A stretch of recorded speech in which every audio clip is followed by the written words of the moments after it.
So, regarding the Logan Paul versus Janko situation, there's too much smoke around this so-called war between the two. But to clean up this fog, we'll need to focus on the core of the problem. Around all this drama, the fight between beliefs, Logan making fun of those, him not paying him his worth while showing his 11 million a week income, and letting Bobby Lee sexually harass him, there's something more to the story. 3 days ago, one of Logan's ex-best friends, Mark Donner, talked about his experience with him while they were still starting out on the vlog/YouTube scene, when Logan was still a guy and they were just friends getting some traffic on social media. And he made me realize something. When I get that call and I tell him, I go, Logan, I get it, bro. And I fully told him, I go, listen, man, like, I will take half the deal that Celsius gives me.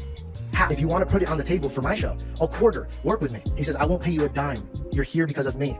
And then I said, well, what do you want me to do for my bills, bro? I got no money. And he says, go have your rich dad pay for it. Sounds like something he would say, to be honest with you. It's such a weird thing. It's like, I don't know how to... Logan said that to me before, like, I'm the reason you're here. Definitely puts himself above everyone. And he is the reason that me and George and Mike became successful. But you can't, like, help someone and then hold it over their head. You don't just help someone to then later hold it over your head. Like, you should help someone out of the kindness of your heart and expect nothing in return. That's not how helping people works. Logan, while being an influencer, behind the curtain, acts a lot like it's just business. And being like that while bringing success, like we all see, it makes you lose your friends. And he knows that. Logan's the guy that wants to be successful. And to reach that goal, he'll do whatever it takes, even losing them. He knows what makes him get more views and reach. And to avoid anything that may shake his relevancy, he'll take his so-called friends to the ground if he needs to. So, did you guys ever heard the saying that says, any publicity is good publicity? That's the #1 reason why Logan is still relevant. And that's also why, even with all the controversy that you hear around his name, he still is one of the top influencers on social media. He's an entertainer, and even though it pains me to say it, he's one of the best around at the moment. Numbers don't lie. George sadly got blinded by the illusion of friendship, but I think Logan didn't see him as a friend for a long time, only as a business partner. And in Logan's eyes, his business was no longer benefiting from him. The reality is that it all started that way. Just friends doing some vlogs and having some fun while doing it. But with money came success, and with success, Logan wanted to have more and more until he no longer needed those friends to get it, but employees. George's situation is deep down the despair of losing a friend,